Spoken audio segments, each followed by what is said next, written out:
Hello, good afternoon. Good afternoon. This is the afternoon now. Yes, it is.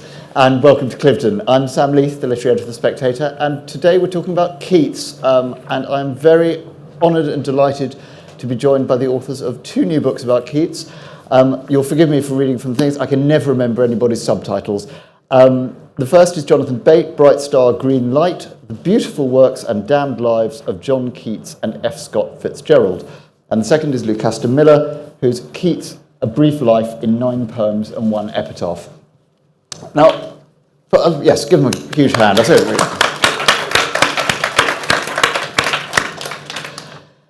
Now, Keats is a subject that's obviously, we know an awful lot about his short life, and what we don't know, we're probably not likely to know.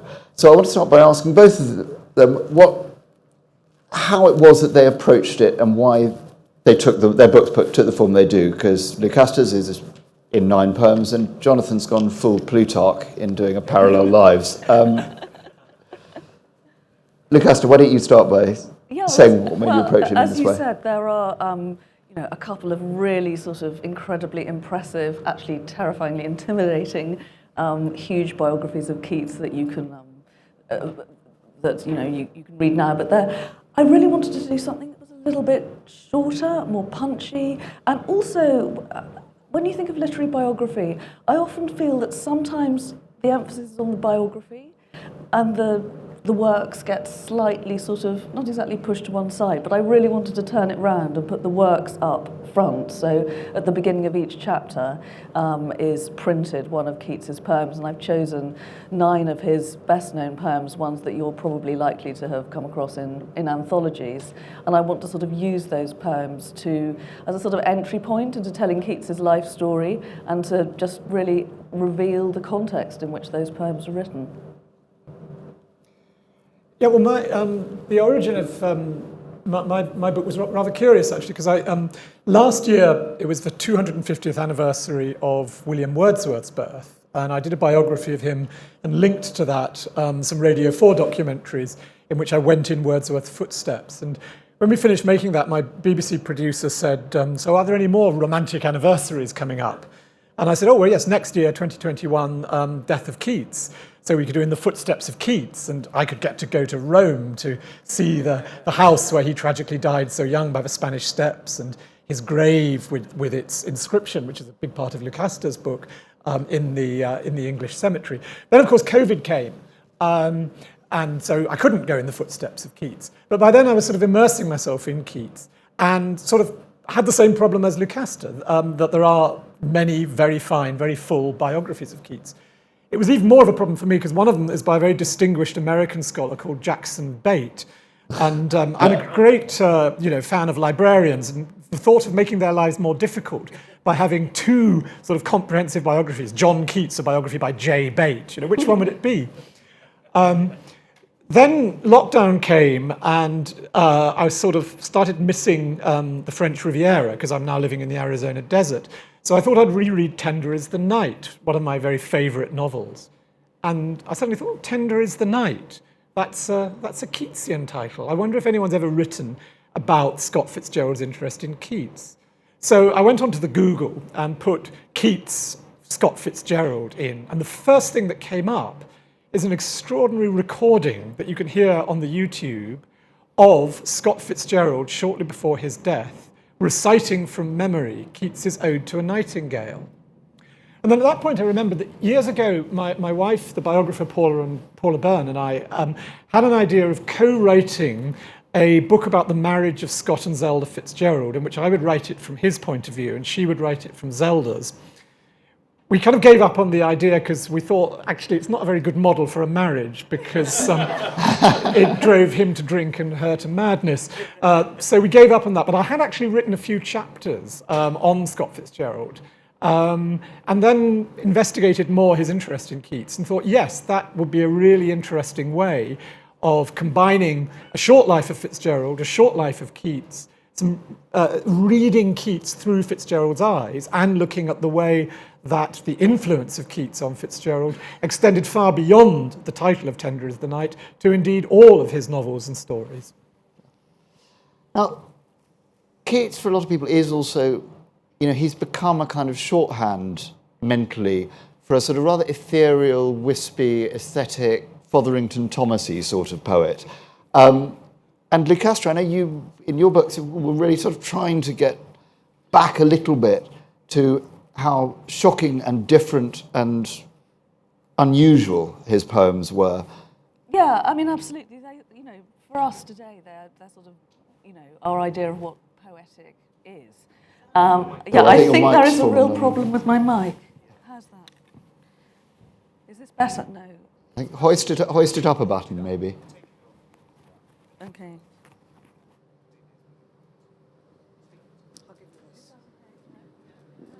Do you want to move to the hand mic? That's much better. Keep it close to you. Okay, how's that? Is that working? That's better. Phew.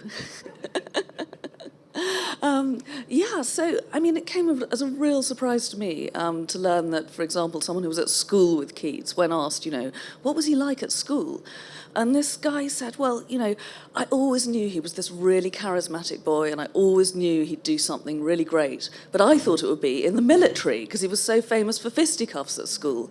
And that doesn't really fit with this rather etiolated, ethereal, almost effete model of Keats that still sort of permeates the popular imagination. Even though it was invented a very long time ago by Shelley, who wrote a poem about Keats after he died, in which he transformed him into this sort of romantic martyr and a sort of pale flower and a sort of... But, Keats did die young. He was only 25 when he died. He died of tuberculosis. It was an absolutely horrific death, and reading the letters that his friend who was with him in Rome wrote describing his last weeks and days, an unbelievably harrowing experience, really.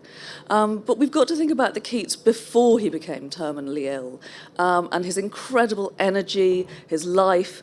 I mean, I think we're going to talk a bit about his letters later, but I just, I'm sure a lot of you have read some of them, but, I just urge you to read more of them, because just the sheer energy that you find in this unbelievably entertaining prose, but it's this incredible stream of consciousness where one minute he's sort of describing what it feels like to eat a nectarine, the next minute he's off into some philosophical flight of fancy, he's talking about, and the other thing about Keats, which is so sort of idiosyncratic to him, is that he has the most appalling spelling, which is often just incredibly funny apart from anything else. So, when he smokes a cigar, it's spelled S-E-G-A-R, though I'm sort of slightly worried about that given his chest condition. But and Jonathan, you talk, I mean, as you've said, Lucasta, in Adonais, Shelley produces this idea of this sort of burns the abode with the eternal eye, it's this romantic figure. Jonathan, you say in your book, and I'm quoting, I think, more or less verbatim, you say Keats was the quintessence or epitome of the romantic poet, and Fitzgerald was the epitome of the romantic novelist. What, that word romantic, what do you understand by it? No, it's a very good question. I mean, there's the kind of, as it were, the kind of vulgar use of romantic with a small r, meaning a great poet of love, a great novelist and short story writer of love. But what I meant by romantic with a capital R is the sort of series of obsessions that really sort of seem to emerge at the end of the Georgian period. Many of you were at the previous session sort of thinking about the Georgians, the sort of thing that happens anew in the sort of 1780s, 1790s is there's a new obsession with human feeling, with the imagination, with the past, but above all with the idea of the purpose of poetry, the purpose of literature, being self-expression, the expression of strong feelings. In the early Georgian period, where Alexander Pope was the leading poet, poetry was, sort of gentlemen in coffee houses writing about gardens or ladies at their dressing table, and written in rhyming couplets, elegant, beautifully symmetrical. What happens late 18th, early 19th century across Europe is this romantic movement inspired by things like Jean-Jacques Rousseau's novel La Nouvelle Héloïse, the sort of great passionate love story. This is when allegedly young men across Europe start committing suicide because their girlfriends have dumped them in imitation of Goethe's novel Werther. And Keats is sort of part of the movement picking up on that. He's very influenced, going back to the idea of that rather sort of flowery quality to his poetry. He's very influenced by a man called Leigh Hunt, who again writes this very romantic in all senses poetry, and indeed starts talking about, he's one of the first people to sort of define this romantic movement in literature. So it's really that aspect of Keats. In a way, one of the things that sort of captures, I think, the kind of danger of this is if you think of Lord Byron, Keats's contemporary, he was very rude about Keats's poetry. Poor little Johnny Keats, he called him. I'm now going to use a rude word. He said Keats is always frigging his imagination. It's a form of mental masturbation. Not a very pleasant thing to say. But Byron, a great romantic himself, was also a kind of anti-romantic who sort of didn't like this kind of language.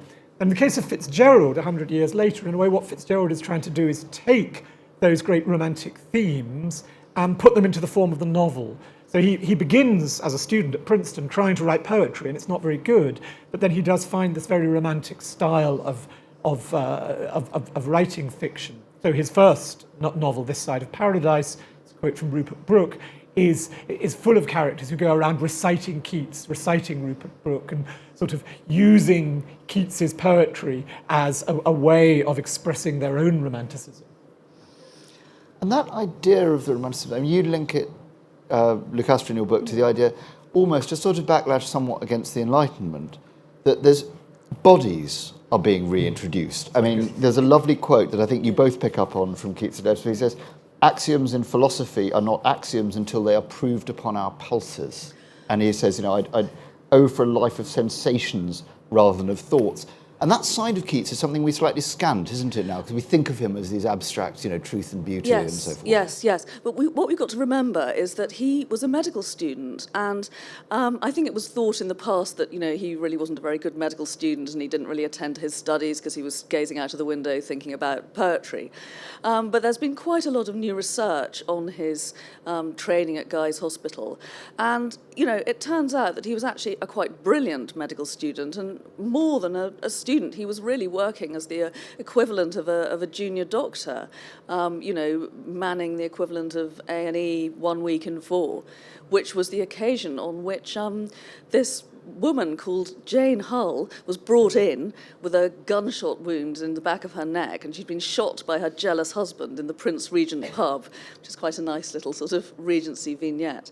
And the surgeon who removes the pistol ball and saves her life is Keats, and he's this young 19-year-old trainee. And so he was a very, very sensitive man, unbelievably empathetic. And I think he found it quite difficult to deal with suffering patients because of that. But he also had this incredible grit which enabled him to perform this operation successfully. The other thing I think we sometimes forget about Keats is how ambitious he was, how hard he worked, how much he read. It's quite easy to romanticize the idea of the romantic imagination, which is in fact something the romantics did themselves, as something that just sort of descends, as if from heaven. But we can actually see Keats's poetry getting better and better. I mean, he wrote about 30 sonnets before he published his first collection. And you can look at some of the earlier ones, and some of them are addressed to other writers, and there's one addressed to the writer Thomas Chatterton, and it begins, "O Chatterton, how very sad thy fate!" ! Now, I mean, it's pretty clunky, isn't it? It's a bit lame. But then, within, a few months of writing sonnets, he's writing his breakthrough poem on first looking into Chapman's Homer, which is the first poem that gets him noticed. It's published by Leigh Hunt, the radical journalist, in his magazine. Jonathan's talked already about Leigh Hunt's rather flowery poetry, which I have to say I find a bit bit much. But he wasn't, I mean, he was a political radical who'd been in prison for libelling the Prince Regent. We're talking about a period in history where there is an enormous amount of, the establishment is clamping down on dissent. And Keats is really very politically engaged and was, I suppose, he's on the equivalent of what we call the left today. He and his work became part of the culture wars of the time when he was attacked by Blackwood's magazine. And notoriously full of class as well, that attack, Yeah, there's wasn't it? definitely a class element. I mean, Jonathan Cockney was talking poet, earlier about Byron, and so, we think of the three great first-generation romantics, Byron, Shelley and Keats. And, of course, Byron and Shelley have very different backgrounds. So Byron is Harrow and Cambridge, Shelley is Eton and Oxford, although he gets expelled from the latter. Keats doesn't go to a posh public school. He goes to a very interesting, progressive boarding school where he's actually taught by a completely extraordinary man, John Clarke, and he probably actually gets, in many ways, a much better and more interesting education there than you would have got at Eton. But the one thing he doesn't get is that they don't teach him ancient Greek. That's because they're teaching him all sorts of other things, like astronomy and French and history. And they are also teaching him a lot of Latin. So he was a very, very accomplished Latin scholar. But the fact that he didn't know Greek and that he hadn't been to university in those days to become a doctor, you didn't go to university, it was an apprenticeship that you started when you were sort of 14, just like, if you wanted to go into the Navy, you had to become a midshipman at 12. So the fact that he came from a lower middle class background, hadn't been to university, hadn't been to a public school, was used against him by his critics. Yeah. And I mean that again. What was interesting for me is it's sort of the exercise of writing a parallel life in the style of Shakespeare's one of Shakespeare's favourite classical authors, Plutarch, who wrote these comparative lives of great heroes of ancient Greece versus great heroes of ancient Rome. Is a fascinating sort of parallel with Fitzgerald is exactly that sense of being something of an outsider because of being from a relatively humble origin. So for both Keats and Fitzgerald, there was a great love. In Keats's case, it was Fanny Brawne. In Fitzgerald's case, it was a girl called Ginevra King. But Fitzgerald came from a sort of downwardly mobile sort of middle class family. Ginevra was from a very posh family. They had a brief and sort of passionate liaison, but then the family said to the daughter, you're not going to go any further with that vulgar Irish origined Fitzgerald boy. And before he knew it, he was getting an invitation to her wedding to a man whose father owned a large bank. And it was just after that he actually met Zelda. He sort of met Zelda on the rebound. But there was always a sense with Fitzgerald, he sort of saw this when he went to Princeton, where most of the students were much posher than he was. There's always a sense of being the outsider looking in. And you get that so much with Keats. There's another poet, Yeats, W.B. Yeats, who Fitzgerald was very interested in, who wrote a wonderful poem which mentions Keats. And Yeats says of Keats, when I think of Keats, I see a child with his nose pressed to a sweet shop window. And that seems to me it's sort of exactly true of a certain aspect of Keats, and certainly of the way that Fitzgerald writes about the rich. He's always looking in from the outside. Yeah, I think the other thing, though, we have to remember is that the fact that Keats was an outsider actually enabled him to be quite as original as he was. I think it's really difficult for us to grasp today quite how original Keats's poetry was when it was first published. It was really sort of unbelievably avant-garde and different from anything else that anybody had ever read. I mean, and some of the first reviewers were just completely baffled by it. I mean, there were the rude reviewers, like Blackwood's magazine, who just said it was drivelling idiocy, which wasn't particularly nice. But then, even people who admired it found it sort of difficult to understand. Why is he so keen on his own originality? Why does he keep coining new words? They say. I mean, the self-belief, many people would just be completely knocked on their arse by that first review. And Keats absolutely persevered. He was you know, I mean, I think there's an interesting contrast, and I'd like to know how you both see it, between the sort of side of Keats, which has got extraordinary self-belief, extraordinary ambition, personal ambition. Is I shall be among the English poets after my death, and the side of him which is, you know, about negative capability and the poet being able to, you know, obviously his most famous and enduring poetic theory, where the poet in some sense disappears as an ego and as a self. And of course that epitaph, which is the great humble brag of all time, you know, here as one whose name was written in water, written in stone. You know. I'll let Lucasta talk about the epitaph because it's a big part of her book. But what's fascinating about this claim he writes in Ella, I think I shall be among the English poets after my death, that is actually when he is responding to these negative reviews. And he says, critics, Mr. Leith, critics, just they don't count. You know, in the end, what counts is the endurance of the work. And that self-belief was quite extraordinary. Yes, and I think it'd be interesting to know how Fitzgerald is different in this respect, because I feel that Keats's self-belief was really quite idealistic. It wasn't that he was necessarily wanting to be a sort of bestseller in the marketplace. He was lucky enough to have inherited enough money that he had a small trust fund, so he was able to give up his medical training in order to concentrate on his first great love, which was poetry. But, you know, so I feel that there's something very, because he does die so young, there is something very sort of pure about his ambition. It's not a worldly ambition at all. And I wondered whether Fitzgerald was rather different from that. Yeah, no, I think he was. Although I think, I mean, it was a very small trust fund, and as you know, there was a lot of problem with the money being tied up, and then he lent it to his brother, and his brother went off to America and sort of didn't repay his part of it. And to me, one of the interesting parallels between them is that there were key moments in their life where they thought, in order to make money, I need to write for the popular medium of the time. Now, in Keats's time, that was the theatre. You could make really serious money if you had a hit play on your hands. So there's this time where he and his friend Charles Brown, they go off to the Isle of Wight together to try to write a play for Drury Lane, for the London stage. It's called Otto the Great. It's absolutely terrible. They tried really hard to sort of make it popular. You know, shall we have an elephant on stage? And of course, in the same way, Fitzgerald, when very tragically Zelda becomes ill, she gets schizophrenia, he wants her to be in the best mental hospitals, but that's expensive. And by this time, it's post-Wall Street crash. In one of his journals, he writes 1929, The Crash, Wall Street and Zelda. And by then, he's running out of steam, he's drinking a lot. What does he decide to do? Go to Hollywood, because that's the way to make money. And he does actually make a reasonable amount of money in Hollywood, but he briefly works on the script of Gone with the Wind, actually. But then as the alcoholism gets worse, he gets into sort of all sorts of trouble there.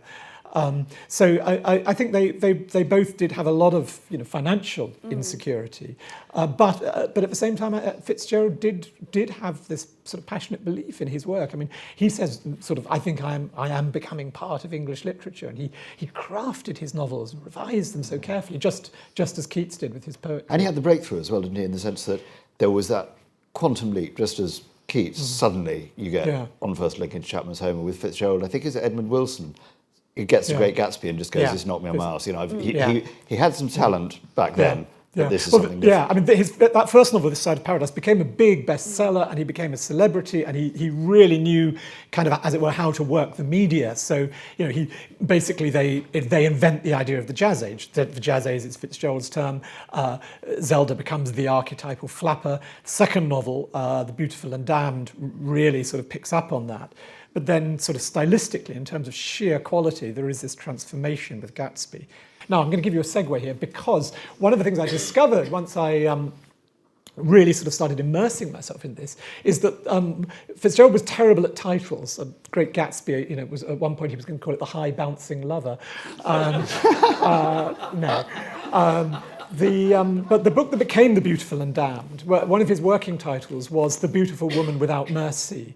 And that, of course, is La Belle Dame sans Merci, which is Keats. Yeah. Yes. Absolutely. Which, in fact, we were talking before about how nice it would be to have you read something, each of you, and La Belle Dame sans Merci was one of the nominations. So and here's Keats not being flowery.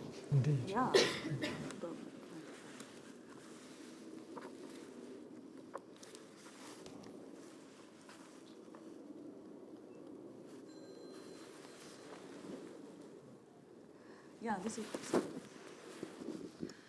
This is a, in a sense, as you say, it's a quite un-Keatsian poem in some ways because it's so pared down.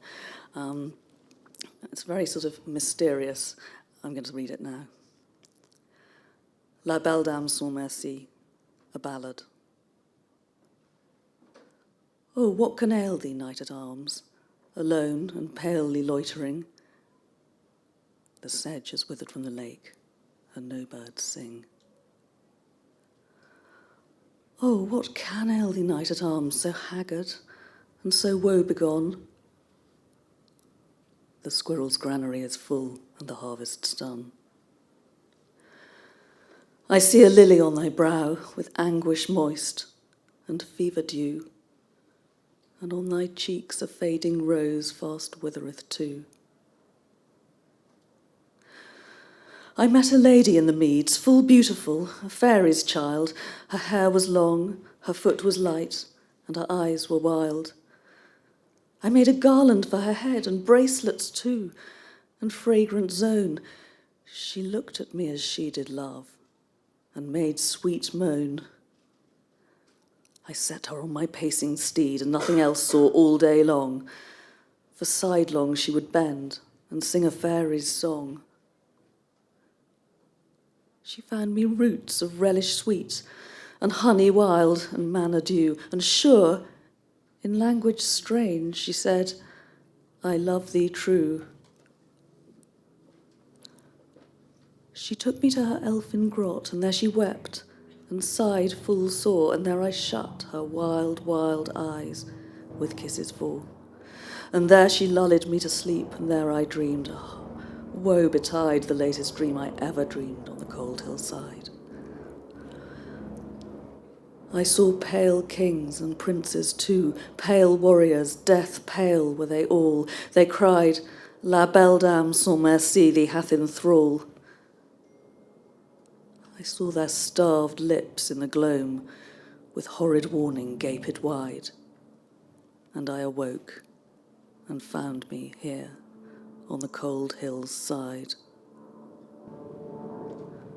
And this is why I sojourn here alone and palely loitering, though the sedge is withered from the lake and no birds sing.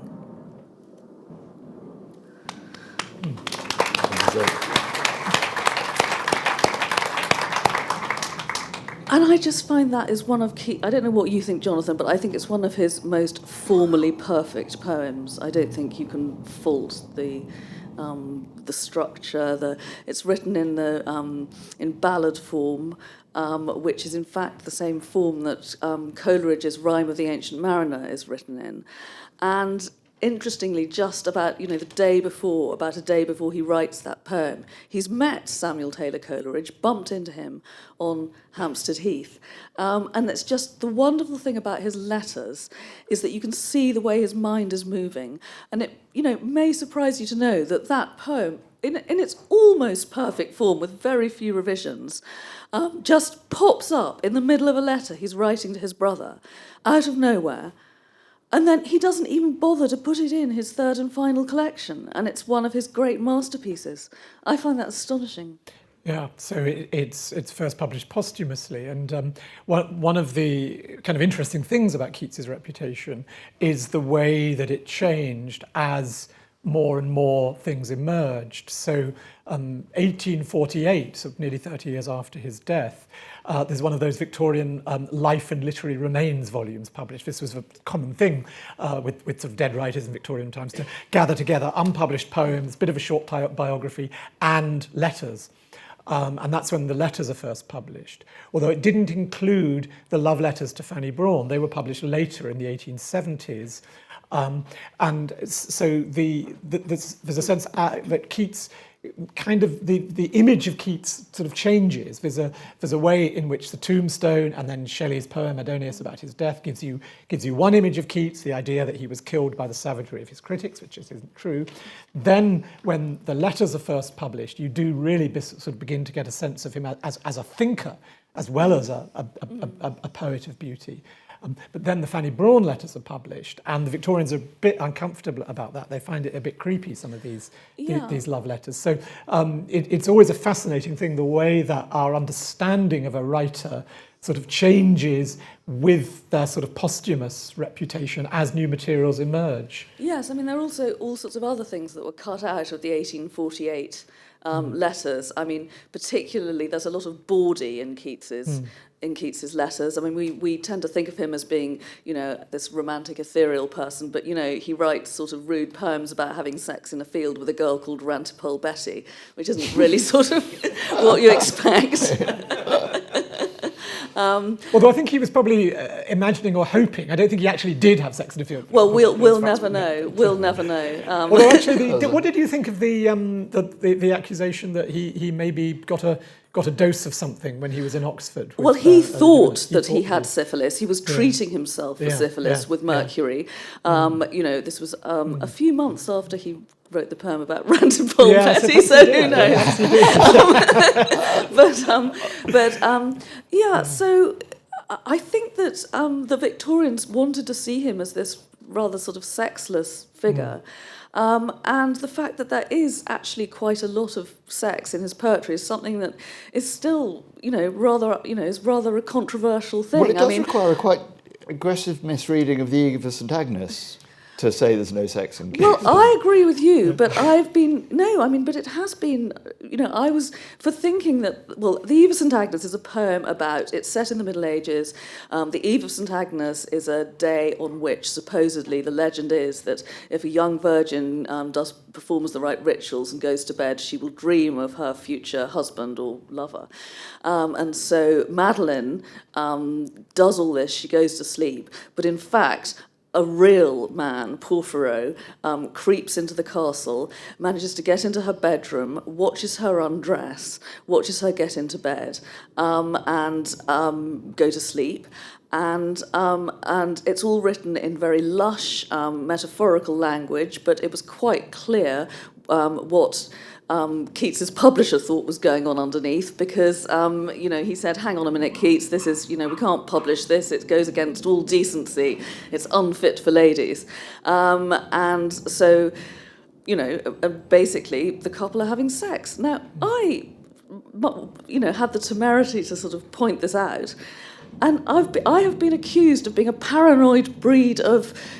disgustingly paranoid breed of femocrit for suggesting that sex was happening in this poem, which is... But Keats at one point, I think I'm right in saying, I think it might be in your book, rewrote the poem to make it clearer that actually this was not a fantasy, that this was sex. It's a bit rapey by the and his friend said this might not be suitable for ladies, and he said, I don't write for ladies. Anybody who's a real man would have had sex in that situation. Yeah, he said only a eunuch would have left a maid in such a situation. It's interesting that, Porphyro and Madeline's bedroom, it's, in the age of Me Too, it's a bit problematic, but again, it was a passage that Fitzgerald greatly admired. He just admired the way that Keats kind of represented light in that poem. But there's if you look closely at the language of The Great Gatsby, it's clear in the great scene in Gatsby, where remember Gatsby, he has this big house on Long Island to try to win back his lost love Daisy Fay, and then he shows off the house. He takes her to his room, to his closet,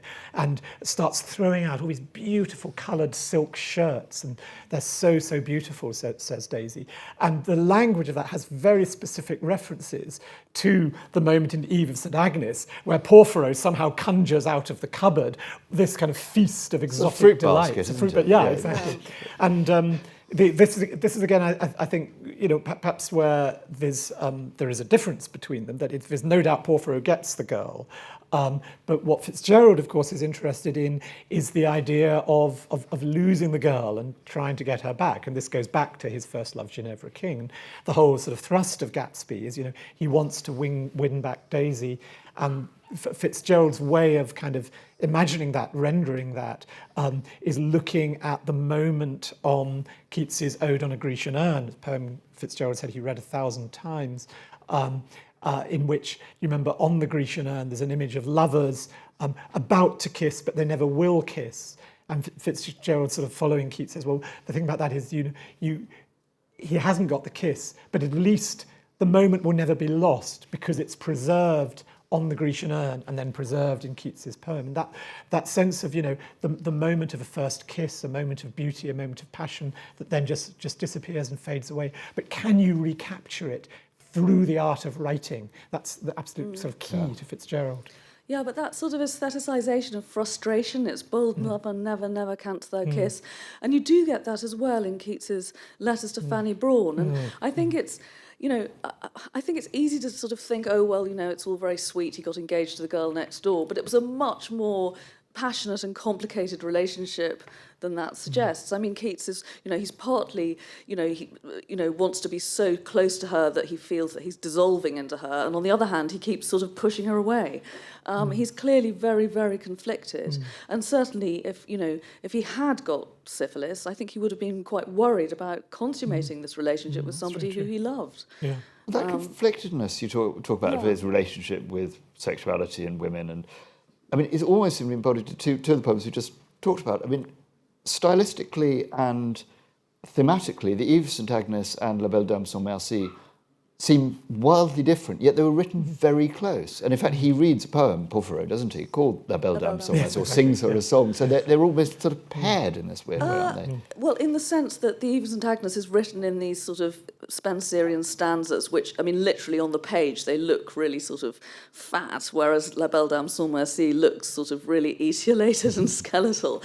But actually, the end of the Eve of St Agnes, the lovers just flee away into the storm. We don't know what happens. We end with the image of the old nurse dying palsy twitched and this sort of old monk saying his prayers. It's not a happy ending at all, and in fact it ends on a similar note of starved desolation, really, to La Belle Dame sans Merci. I'm actually on the Grecian urn. I think it's your book that picks out that there's that amazing sort of detail of there's all these people going to the festival and the sacrifice and lambs, and it has to think about how the village left behind is going to be forever empty and barren and depopulated. Yes. So it's not just preserving this beautiful moment of life. There's also somewhere in the background. Yes, and I think that's the other thing that for me makes Keats so special is that, what gives his poetry his energy are these sort of these moments of sort of conflict and contrast between sort of positive and negative ideas. So, it's not the sort of the escapism of beauty. There's always, even in Ode to Autumn, you have sort of wailing gnats. You never, there's always, more than one idea in play. And I think you had a wonderful quotation from Fitzgerald. It was really to do with negative capability and really the idea that one of the great things that creative writing can do, that literature can do, is that philosophy or logic or non-fiction writing can't do, is to have two things existing simultaneously that are contradictory. Yeah, and that is definitely the edition of Keats that Fitzgerald owned had the letters as well as the poems, so he knew the letters very well, and that's clearly a development of his out of this idea of Keats of negative capability and the idea of the poet not forcing an opinion on the reader, but exactly that it's holding contradictions, opposites together. And is there a distinctive Keatsian sort of music? Because I think the prosody. Obviously, it's sort of hard to talk about exactly, but take Chapman's Homer, that inverted foot in the last line is just what utterly makes the poem. Do you think there's a sort of thread that you could say there's something distinctively Keats? Well, he is really interested in technique. So it was in a very important time in his life. He stays with this friend of his in Oxford, Benjamin Bailey, and it outlines a whole kind of theory of prosody. And again, that's interesting with Fitzgerald because that record I mentioned of him, Fitzgerald reciting Keats near the end of his life, he gave to his lover, Sheila Graham, who's a Hollywood gossip columnist who actually was a poor girl from the East End of London who had remade herself in LA. And she didn't have any formal education. And Fitzgerald decided to have what he called a college of one, where he would educate Sheila Graham in poetry, history, philosophy. And one of the things he begins with is prosody, is the real sort of technical nuts and bolts of poetry. And I think for me, the ultimate mark of the great writer is just the ability to work with form, with inherited traditions, but to develop them in new ways. Absolutely, and by the time Keats gets to 1819, which was this absolutely extraordinary year during which he wrote, most of his greatest work, he is able to write something as unbelievably complex as Ode to a Nightingale, literally in a couple of hours. But it's because he's internalized all this work and all this reading before he gets to that stage. He's also, you mentioned the importance of sonnets for him, and he's also incredibly sort of skillful and innovative in his use of, that most rigorous of literary forms, the sonnet. You mentioned the sonnet he wrote on sitting down to read Chapman's Homer as his sort of first great poem.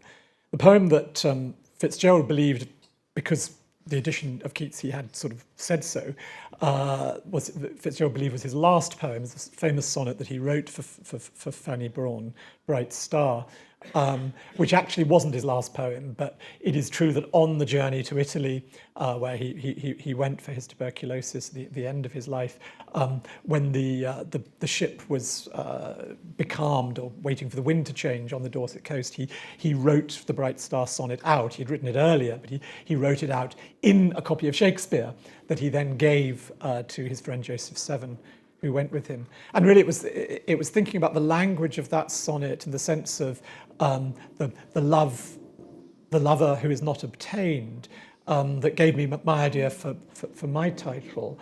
Because you remember the key image in Gatsby of the green light at the end of Daisy's dock across the Sound. And at the end of Gatsby, the wonderful famous passage at the end of Gatsby, so we beat on, beat boats against the current, the language as Nick, the narrator, returns and looks across the Sound, sees the green light, and the image of the movement of the water, I realised is absolutely kind of threaded through with the language of this sonnet, which I'll read before we get to questions, if that's okay.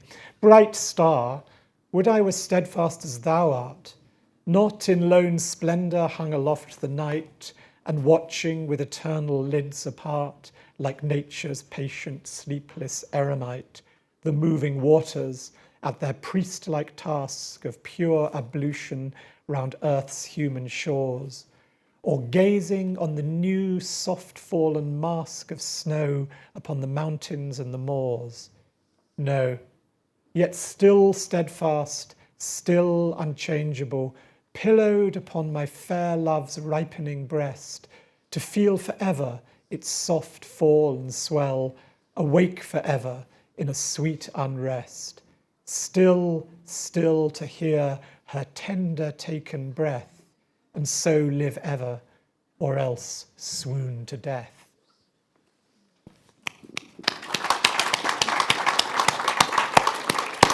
Right, we've overrun a bit, but we have got time for a couple of questions before they pull us out by force and hurl us onto the street. So anybody, if you need to wait, you will need to wait for a microphone. That was a camera going up. Oh, don't be shy, Keats wouldn't have been. Nobody? Gentleman down here.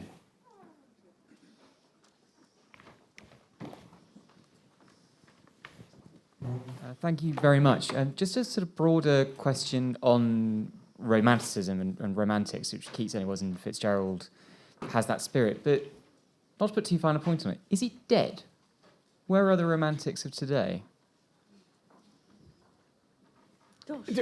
Well, it's an interesting question. I mean, there was a brief movement within pop music called the New Romantics, and I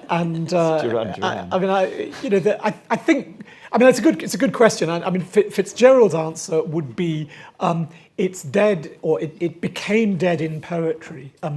Incredibly widely read poet of the late Victorian period was Algernon Charles Swinburne, which sort of takes that kind of wishy-washy aspect of romanticism to an absolute extreme. And Fitzgerald sort of believed that after Swinburne, poetry was just sort of too romantic, too over the top. What his great hope was that the spirit of romanticism could be infused in the novel. And I think, for much of the 20th century it was, But I think you're right that now, in our very sort of cynical age, it is very hard to imagine romanticism in all its complexity within sort of serious writing. Obviously, romance is still incredibly popular, whether it's in movies or in fiction. But you don't get much of it in poetry now. What do you think? Yeah, I mean, I suppose my view of romanticism is so sort of historicised to the Romantic period. I would even, it's a new idea for me to think of Fitzgerald, of there being such a thing as the spirit of romanticism that Fitzgerald is channeling, except in the sense that he's being influenced. I suppose I just see romanticism as something that happened very specifically at this particular time in the early 19th century. Rather than a set of ideas, because what really is this, what brings together Byron's Don Juan with I don't know, La Belle Damsel Merci. I mean, they're utterly different. Although they're responding to similar cultural currents. Yeah. You see, we were talking about sort of the idea of romanticism as a reaction against the Enlightenment. I think in the early 20th century, there's a kind of a battle going on between modernism and what I would describe as late romanticism. But that's a discussion for another time, maybe. It's a whole separate session. I think time for one last question, if there's anybody who'd like to ask one. Oh, good, we've covered everything. Well, we have actually technically run out of time. If you have any esprit de l'escalier or shy questions you would like to ask either Lucasta or Jonathan, you will have a perfect opportunity, and it will cost you only, 2, 3 or 4 books if you can afford it, because they will both be signing afterwards. I very much urge both these fantastic books on you, and they work, I can testify from personal experience, extremely well as a complement to each other, so please get both. And I'd like to thank every speakers.